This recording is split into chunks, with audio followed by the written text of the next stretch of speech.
Good morning and welcome to path of evolution. અધ્યાય 2 આપણે આગળ જોયું. શ્લોક નંબર 28, બીજા અધ્યાયનો 28મો શ્લોક, જેમાં ભગવાને બહુ સૂક્ષ્મ વાત કરી. વ્યક્ત અને અવ્યક્તથી અર્જુન કહે છે કે ભાઈ આ સંસાર કેવો છે અને તું ક્યાં છે. જે 13મા અધ્યાયનો સાર છે ને આ એક શ્લોકમાં મૂકી દીધો. ભગવાને વ્યક્ત અને અવ્યક્તમાં ક્ષેત્ર અને ક્ષેત્રજ્ઞની બધી વાત કરી દીધી. એથી વિશેષ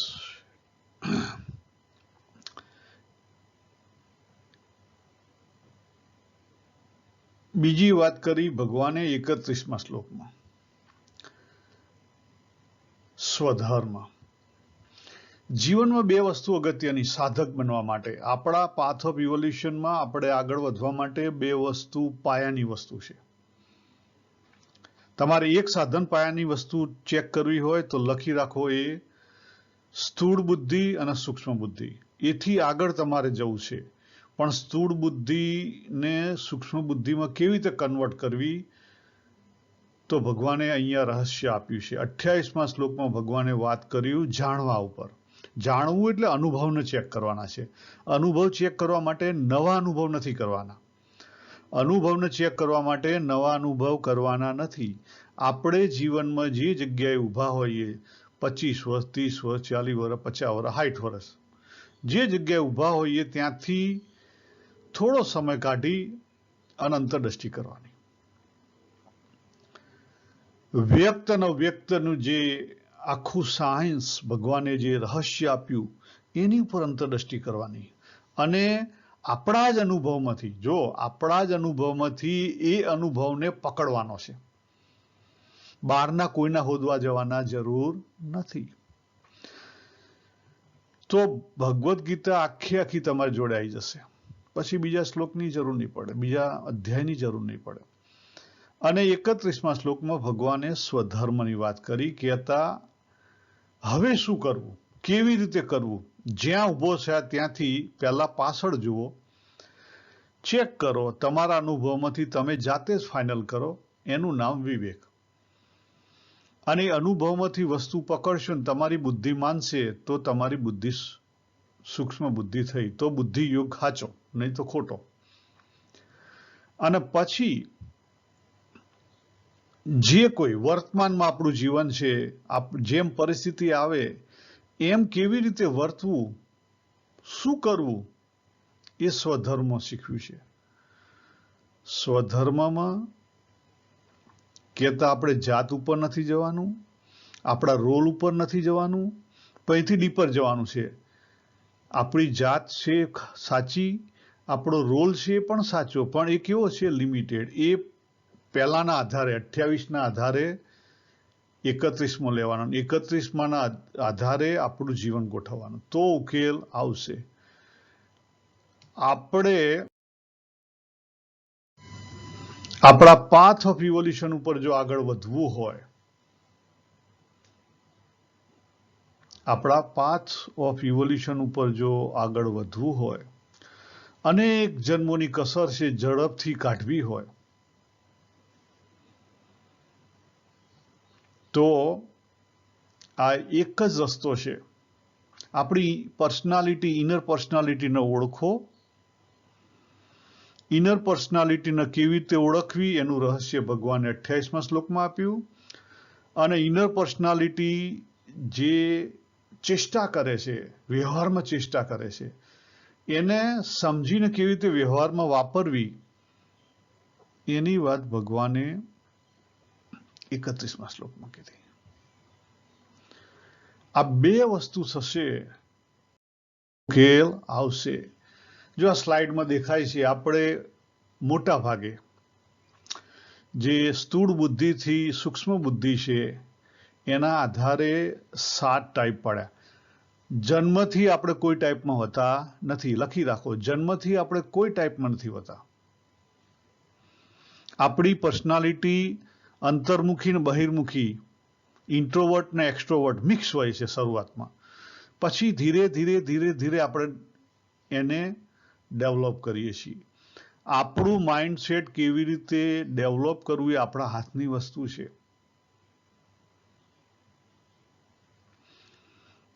એટલી છૂટ ભગવાને આપણને આપેલી છે. આ સાથે સાથ માઇન્ડસેટ પર્સનાલિટી છે ને એ આપણે જાતે ડેવલપ કરી શકીએ છીએ. પણ એના માટે આપણે ઊંડા ઉતરવું પડે અને આ 2 શ્લોક છે એનો આધાર લેવો પડે. આપણે અલગથી સમજ્યા છીએ બંને શ્લોક વખતે, પણ અત્યારે સમરીના ભાગ જોઈએ તો પહેલી વસ્તુ છે વ્યક્ત અને અવ્યક્ત. વ્યક્ત અને વ્યક્ત આપણે આપણા જીવન ઉપર આપણો જે પાસ્ટ આખો છે એની ઉપર આપણે એપ્લાય કરવાનું છે કે ભાઈ આ વ્યક્ત અને વ્યક્ત શું છે.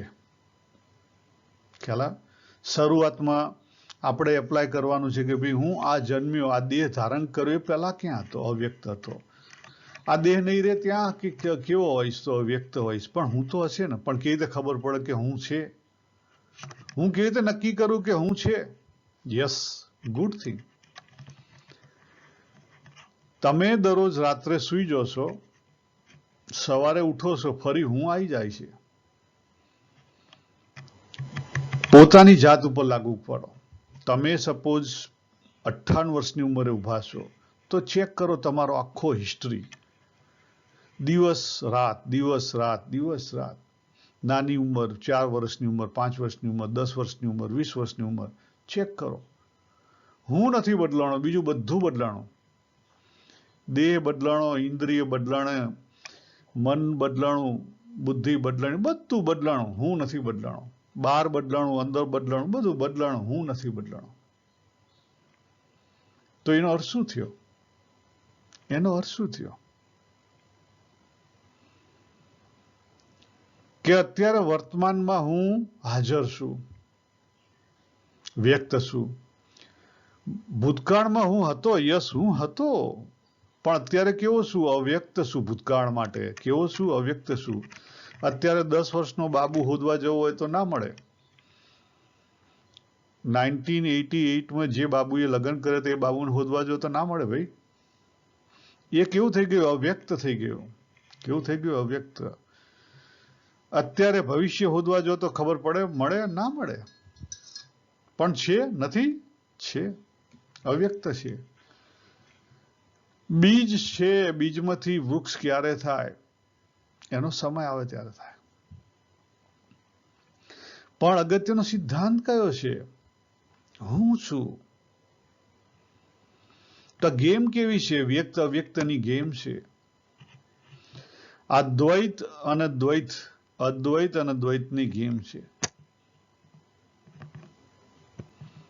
આ સમજાય. આ માત્ર આપણા પોતાના અનુભવમાંથી એક્સેપ્ટ થઈ જાય કે બધું બદલાય છે, બહારનું બદલાય છે, પ્રકૃતિનું બદલાય છે, પણ હું તો એનો એ જ છું. જો હું આ જન્મે એનો એ છું તો આગળના જન્મે પણ હું એનો એ જ હોઈશ અને પાછલા જન્મે પણ હું એનો જ રહીશ. આગળનો એટલે ભૂતકાળનો, પાછલો એટલે ભવિષ્ય. અહીંયા કહેવા માટે તમારે જેમ એપ્લાય કરવું હોય એમ. બરાબર. કહેવાનો અર્થ શું થઈ ગયો? કે જે ક્ષેત્ર છે એ બધું બદલાઈ રહ્યું છે. ક્ષેત્રજ્ઞ બદલાતો નથી. જાણનારો એવો ને એવો છે. એના સાધનો બદલાય તો બરાબર છે. તો આ વસ્તુ જો સમજાય, આ વસ્તુ જો સમજાય તો ભગવાને જે આગળ વાત કરી ને આત્માની અમરતાની, આત્મા અનાદિની, તો એ વસ્તુ સાચી રહે. ધીરે ધીરે ધીરે ધીરે આ વસ્તુ આપણે આપણી પોતાની જાત ઉપર એપ્લાય કરવાની છે. જ્યારે પણ સમય આવે, નાના મોટા જીવનની અંદર કષ્ટ આવશે. કષ્ટ આવે એટલે દુઃખી વ્યક્તિ ઊભો થશે. એ વખતે યાદ કરો કે આ દુઃખી છે કોણ છે, અને પોતાની જાતને એનાથી દૂર કરી લો. તો ધીરે ધીરે ધીરે આ વિવેક ઊભો થશે. રાતોરાત નહીં થાય, ધીરે ધીરે વિવેક ઊભો થશે. દુઃખમાં દુઃખી ના બને અને સુખમાં સુખી ના બને. વ્યક્તિ ઊભું ના થાય, વ્યક્તિત્વ ઊભું ના થાય.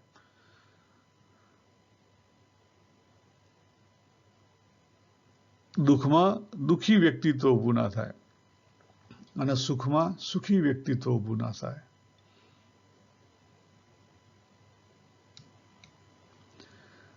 તો આપણો ઉકેલ આવે.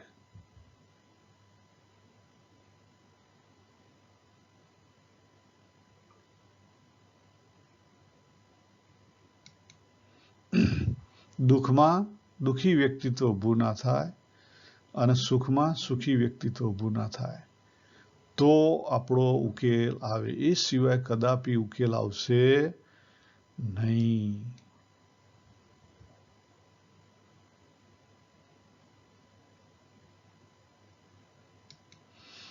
એ સિવાય કદાપી ઉકેલ આવશે નહીં.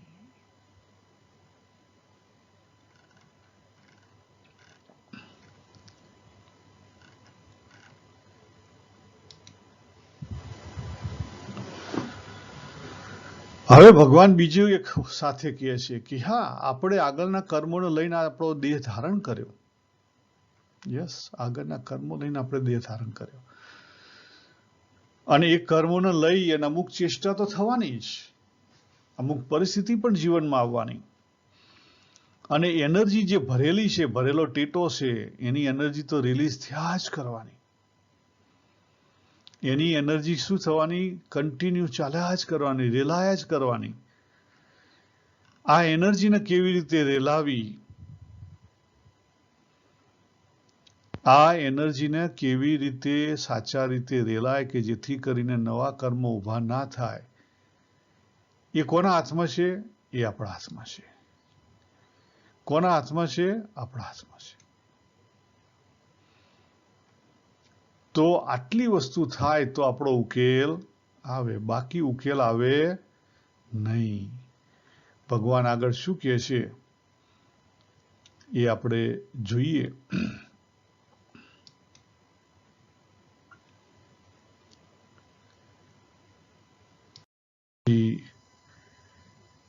આ જે સ્લાઇડ છે એ આખી મૂવમેન્ટ બતાવેલી છે કે ભાઈ આપણી મૂવમેન્ટ કેવી રીતે છે. આપણે જો ઊંડા ઉતરીએ, આ જે પરિવર્તનશીલ તત્વ છે એની અંદર ઊંડા ઉતરીએ તો ત્યાં હાજર જ આપણું અપરિવર્તનશીલ કહેતા ક્ષેત્રજ્ઞ ત્યાં જ ઉભેલું છે. જાણવાનું છે. આપણે સાધના આત્મા માટે નથી કરવાની, પણ એની ઉપર જે મેલ ચડી ગયો છે ને એના માટે કરવાની છે. અને એ વસ્તુ અગત્યની છે. એક આપણો ધર્મ, સ્વધર્મ, અને બીજી વસ્તુ આપણો સ્વભાવ. સ્વભાવ રેલાશે એ સમયે શું કરવું એનું નામ સ્વધર્મ. સ્વભાવ તો રેલાવાનો જ, એ બાકી નહીં રહે. સ્વભાવ રેલાયા વગર રહેશે નહીં.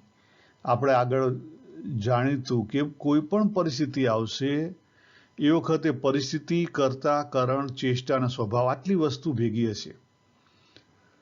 કર્તૃત્વ ઊભું થાય એને લઈને બાકીની બધી વસ્તુ બદલાય છે. કર્તૃત્વ ઊભું ના થાય તો કઈ પ્રોબ્લેમ થાય નહીં.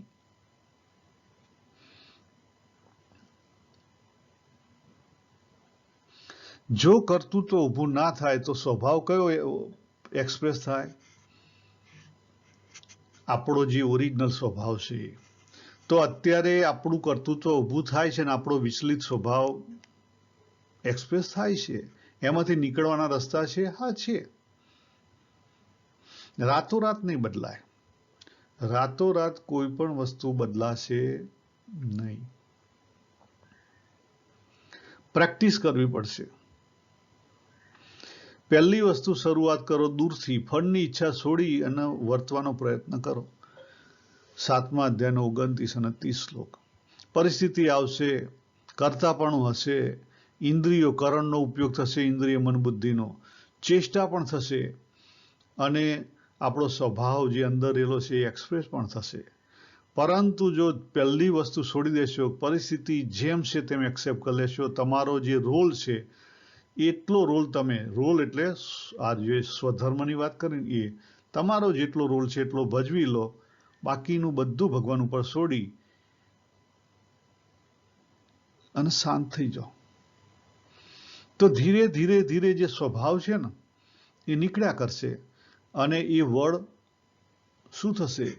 એ વળ આપણા ઉકલી જશે. હું પુત્ર છું, મારા પિતાને હું લઈને ક્યાંક જતો અને પિતાને કંઈક થાય તો મને સહેજે દુઃખ થાય. બીજી વસ્તુ, મારો જેવો સ્વભાવ છે એ પ્રમાણે હું હરકત કરવાનો જ, એ પ્રમાણે હું ચેષ્ટા કરવાનો જ. એમાં કંઈ ખોટું કંઈ નથી. ખાલી સમજવા માટે, માત્ર સમજવા માટે. એક્ઝામ્પલ આપવાની જરૂર નથી, પણ માત્ર સમજવા માટે હું એક્ઝામ્પલ આપું છું.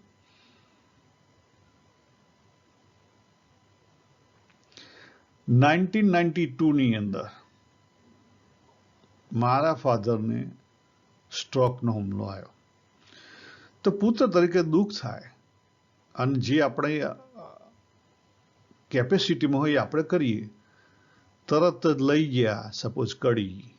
ત્યાં ડૉક્ટરે કીધું કે ભાઈ અમે તમને હાઈ ડોઝ આપીએ છીએ, તમે અહીંથી સીધા અમદાવાદ લઈ જાઓ. અને આ એડ્રેસ છે ત્યાંના રેફરલ ડૉક્ટરનું.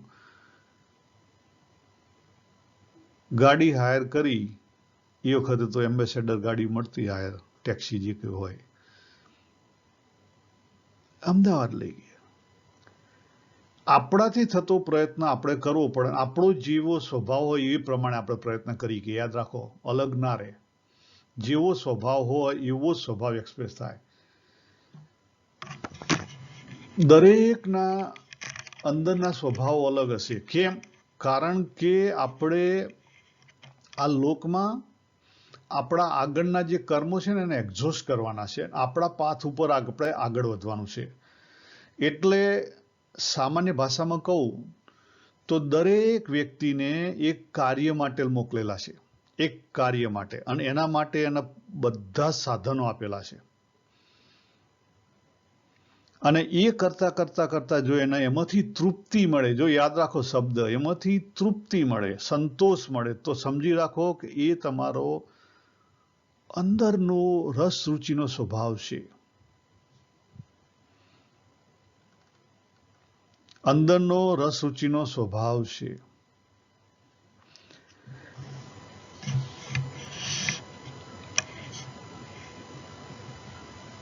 તમારે વિચલિત થવાની જરૂર નથી. દાખલા તરીકે એક મોકાની જગ્યા ઉપર તમે ગયા અને બીજા બધા પણ લોકો ત્યાં હાજર હતા. સુંદર બગીચો હતો. હવે ત્યાં તમને પૂછવામાં આવે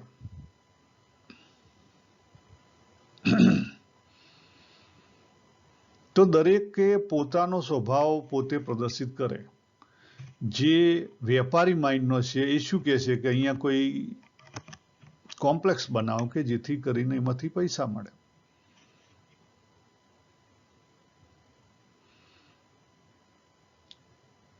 કોઈ ચિત્રકાર હશે કે કવિ હશે તો એ લોકો શું કરશે? ચિત્રકારને એમાં એ બગીચાનું ચિત્ર દોરવામાં રસ હશે અને કવિને એ બગીચા ઉપર કવિતા રચવામાં રસ હશે.